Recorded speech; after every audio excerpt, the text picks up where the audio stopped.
What's up guys, it's T-Bone here and welcome back to another episode of playing Legendary Game of Heroes. So this week's event, Divine Balance, has just started. It is a Dark Slayer event and the main boss is Queen Astrid. If you take a look at the event story here, she is a light elf and the main event heroes are dark elves here. Now if you read through the story, they also talk about this being called Erla, who is summoned by the Dark Elves, and I believe she is the mysterious challenger that we saw in the previous event, the one that is sort of in the background in this picture right here. So that's the twist to this event. I believe at some point she will make an appearance, and then you'll have to fight her. So I've played this event a little bit already, and we can talk about the packs and also the units that you can get. So let's start with the feature hero. Let's talk about whether or not we should invest in these units or not. So Leifer is the main feature hero. It is a attacker fable unit, a dark attacker fable unit, and his battle skill is to create 4 to 6 dark gems depending on the health of the unit. Right, and the passive is to heal for 5% of max HP every turn. And I think the most important skill that he has is the counter skill for dispelling gem silence. Now, I kind of feel that in terms of the abilities wise, this seems a little weak for the main feature heroes, so I have not yet decided to invest in him. I kind of want to make sure that I'm investing in units that I can use long term across multiple, across multiple events. And right now, I'm just not sure if he's quite worth it. Now, going over to the other pack, this is where I can get a secret at on tier 2 for 3-star, and we can take a look at what her powers are. So let's take a look here. So Secret is a warrior fable unit, a dark warrior fable, whose battle skill is to transform 2 gems into dark. Right, so you do get a couple of additional gems in this as well, and her counter skill is to dispel weaken. The ultra rare version of this card is right here, is the Night Saber, and this is the one that has the type of skill that we have started to really enjoy, and that is to generate 1 dark powered gem 3, and if there's less than 100% health, this effect is double. Now, of course, this is an ultra rare card, so it's a lot harder to get, and that's why there's a slightly better battle skill. So I think sort of the meta that I've seen so far is you want to combine units that have the ability to generate power gems, as well as units that can just generate lots and lots of gems on the board so that you can match for the maximum combo.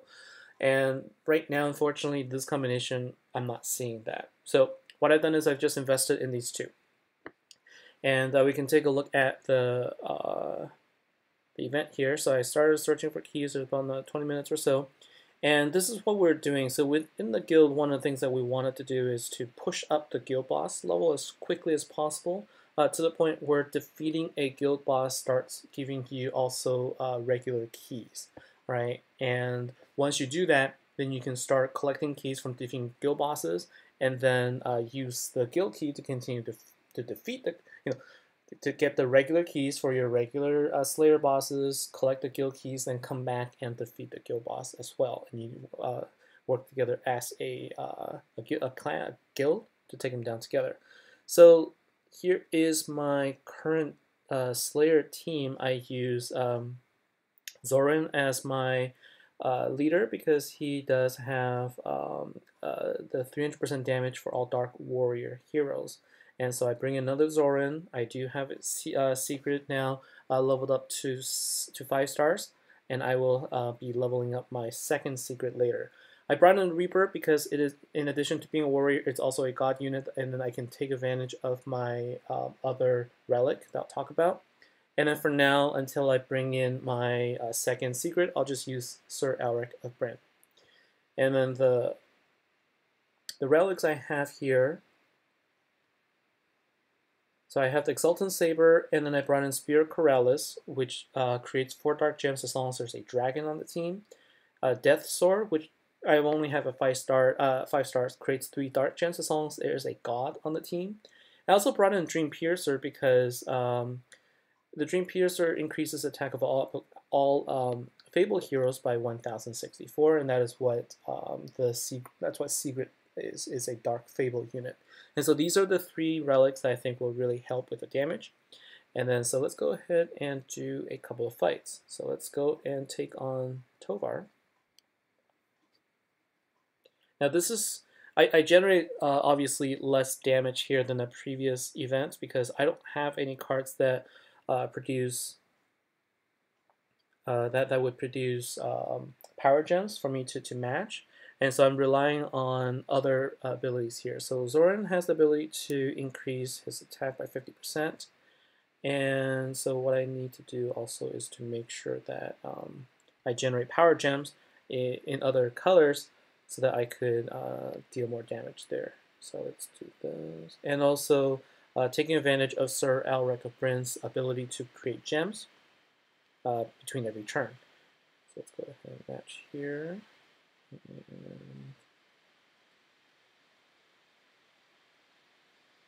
So this should be good. Now the thing to note is that the main boss, Queen Astrid, has the ability to dispel gem silence, and we can take a look here. So Queen Astrid, if you the way to see it is go to change team before you fight a battle, and then go to Team Intel. You'll see that Queen Astrid has gem silence, which actually is a debuff that that silences skills that transform or upgrade gems. So if you have a power that upgrades gems to a power gem, or if you have one that converts gems into dark, she'll silence it. And so it's pretty significant for the skills of the featured hero here. Let's go ahead and throw an attack in here. Let's see how much damage we can do with the current setup using just 1 key. I'm expecting probably a couple million. All right. So the key here is to,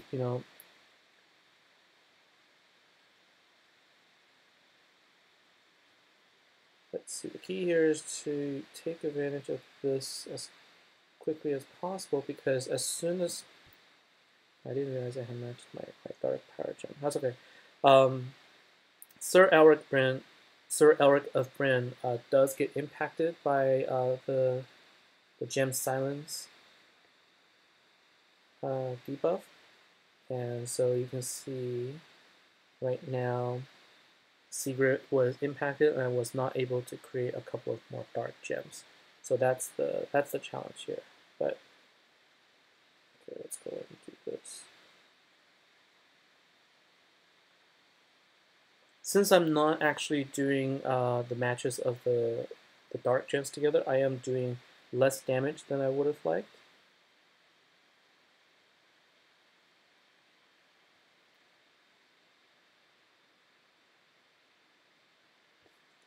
Let's see, so I believe that's roughly 10 to 11 million. So 11 million here. So I'm still doing pretty good damage, and and obviously once I bring my second secret in and level them all up to 6 stars, I'll be able to do a little bit better. But for now, this is what I can do, and this is what the event looks like. And in about 19 hours, we will see what the relic is going to be. Now let's take a look at the event store. So here are all the same things that you can get. You can get additional 5 keys for 5 tokens. Let's go ahead and get that so I don't forget. And then you can get Elven Pendant Box. Oh, you can also get a gift box now. Right, so this is the new thing. You can actually get gift boxes using tokens to help your guild out. Quiver Shard. I think this is for one of the recent heroes that uses bow. And same thing, you can get the daily dragon coins, and and you can also get a dark enchanting rune shard. So this is really, really awesome. this is really hard to get. This is what you can use when in forges to forge a elemental saber, and it looks like you can only get 5 for 100 token each. And I think this is well worth it. So save up your tokens and make sure you get this shard, this rune shard. It is extremely hard to get. You can only get them by fighting in the gear dungeon, and there's no guarantee you can get. So there's no better way to get the guaranteed shard than this way. So I'm excited about that. Cool. All right, so the last thing I want to do before I sign off, I've been collecting for a very, very long time. Let's take a look. I see her now. I've been collecting crown shards for a very long time, and I finally now have enough. I'm going to go ahead and craft them first, and I am finally able to awaken Keta. All right. So here's the moment. So I've collected Ascended Essence, which requires you know, level 6 essences across all of the colors. You needed to get the Water God Skull as well as a Water Pentarch gem. These are all things I've had to collect in the previous events, and I finally am able to ascend her. And let's go and do this. So let's take a look to see when we evolve her.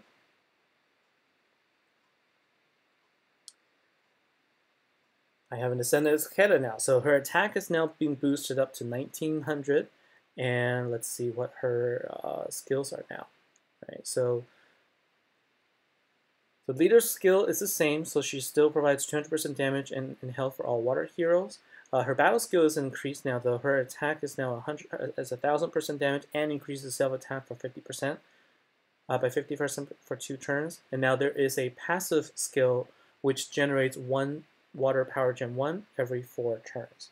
All right, so this is something I've been working towards for a very long time, so I'm happy to finally own an Ascended unit. It's, you know, I wish I had a Keta's bow to go with it, but at least I've saved up enough, and finally I've been able to ascend her, so I'm pretty happy about that.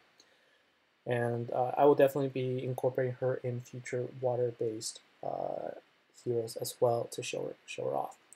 And so that is it for today's episode. Thank you for watching. If you have any other suggestions for how the team makeup should look like, please let me know if you have any suggestions. I actually kind of feel like you know, my other combination of the Fire Slayer here using Penelope and Idalia and the Night Sun is currently another good option.